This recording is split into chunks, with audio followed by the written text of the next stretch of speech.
1783, Congress ratified a contract stating that all bills of credit emitted, monies borrowed, and debts contracted by or under the authority of Congress before the assembling of the United States in pursuance of the present Confederation shall be deemed and considered a charge against the United States for payment and satisfaction whereof the United States and the public faith are hereby solemnly pledged.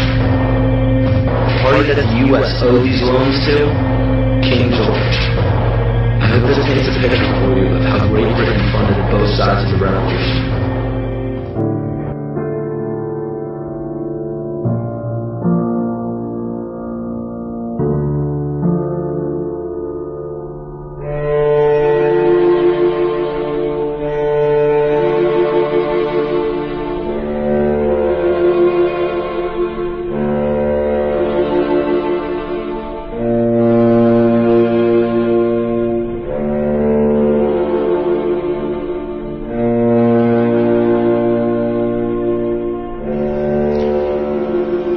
Suddenly, strangely, something happened. Europe is empowered with a power which the rest of the world combined cannot match. If you think this happened by accident, you should go and buy a house in Disneyland. Yes, that's where you should go and live. Europe is empowered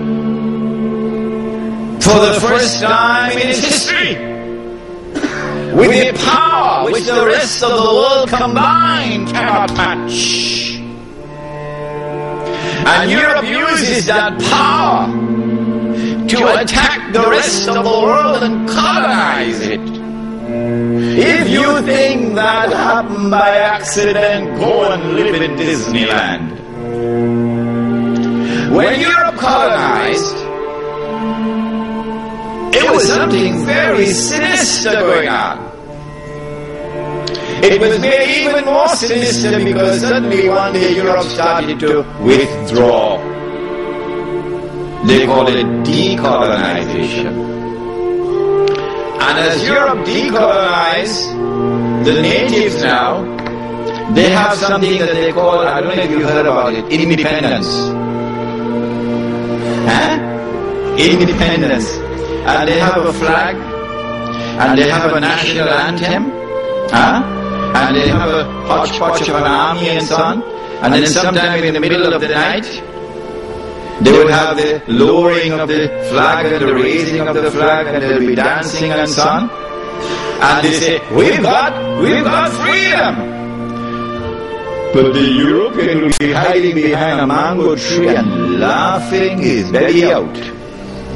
Look at these one-eyed fools. They think they have got freedom, that they drove Europe out. No, Europe withdrew for tactical and strategic reasons. But before Europe withdrew, decolonized, Europe planted some truly dangerous seeds. But the only way you could recognize those dangerous seeds is if you have Nur from Allah. Not just knowledge that you get from the books. That's important. Yes, that is important. But you need something more than that.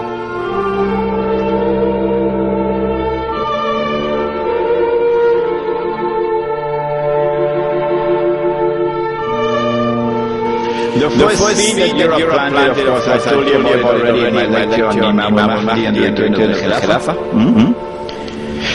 That is in the essence of Islam, that you must recognize Allah subhanahu wa ta'ala as Al-Malik, the one who possesses Al-Mulk, sovereignty. That's the translation from sovereignty.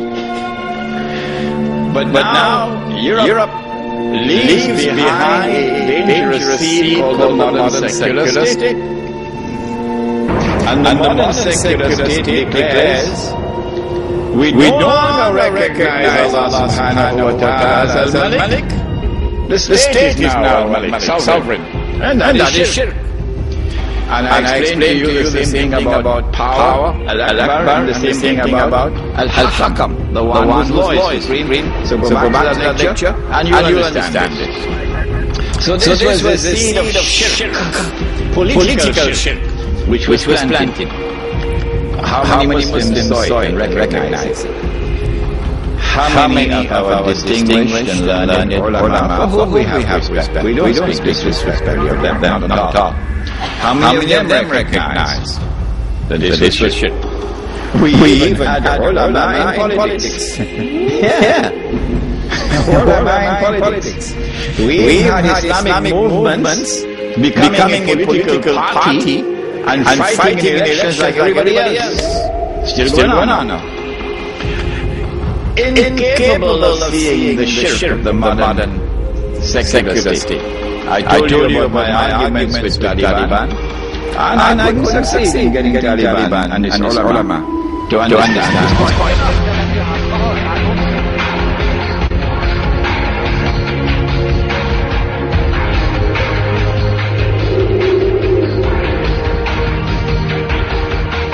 But the second seed that Europe planted before withdrawing was the seed of transformation of money. Money was no longer going to be sunnah money which had intrinsic value, but rather we now have a new kind of money. It's paper money, and it does not possess intrinsic value.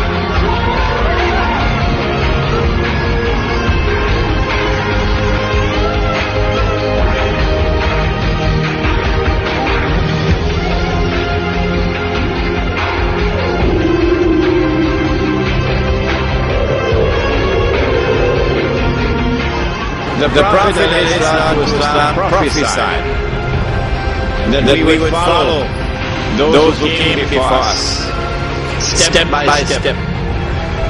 And even if they were to go down into a lizard's hole, he said, we will follow them into the lizard's hole.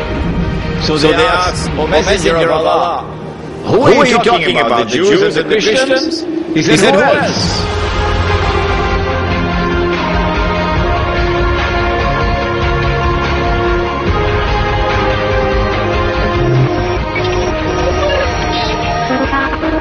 See that guy standing next to the president? You know, the one that looks like a butler? His name was Don Regan, the chairman of Merrill Lynch, the richest and biggest retail brokerage firm in the world. He took the key position of Treasury Secretary so he could enact the tax cuts that the rich wanted. Regan then became White House Chief of Staff as the president started to fade. Then they should give the president what 43 governors have, a line-item veto. And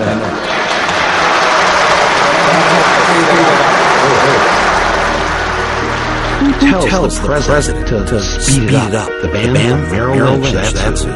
Things in America would never be the same again. The country would now be run like a corporation. We're going to turn the bull loose.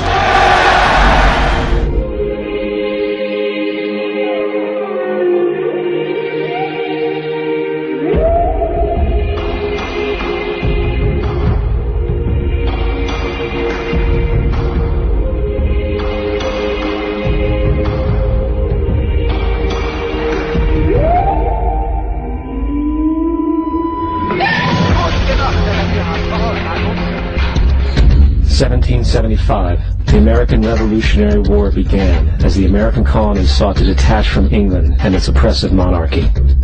Though many reasons are cited for the revolution, one in particular sticks out as the prime cause: that King George III of England outlawed the interest-free, independent currency the colonies were producing and using for themselves, in turn forcing them to borrow money from the Central Bank of England at interest, immediately putting the colonies into debt.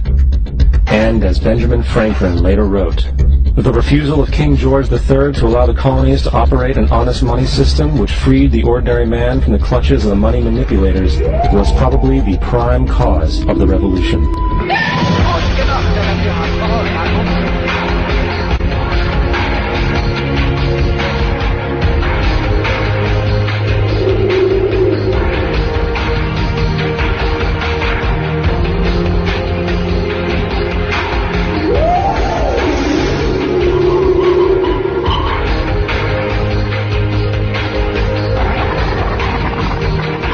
The founding fathers of this country were well aware of this.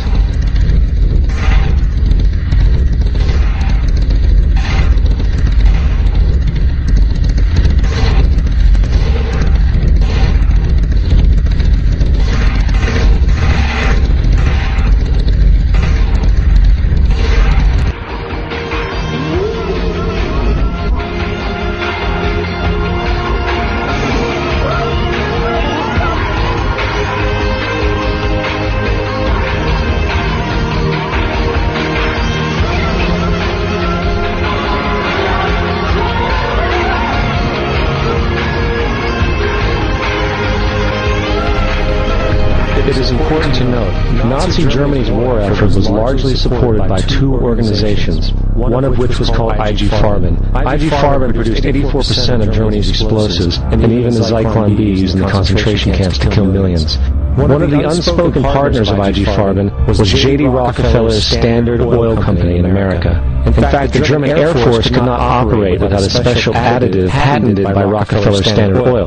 The drastic bombing of London by Nazi Germany, for example, was made possible by a $20 million sale of fuel to IG Farben by the Rockefeller Standard Oil Company. This is just one small point on the topic of how American business funded both sides of World War II.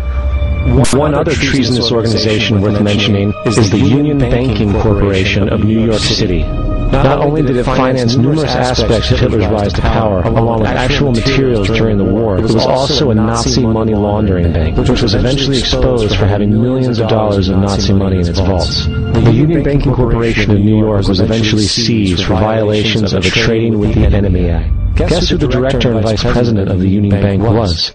Prescott Bush, our current president's grandfather, and of course our former president's father.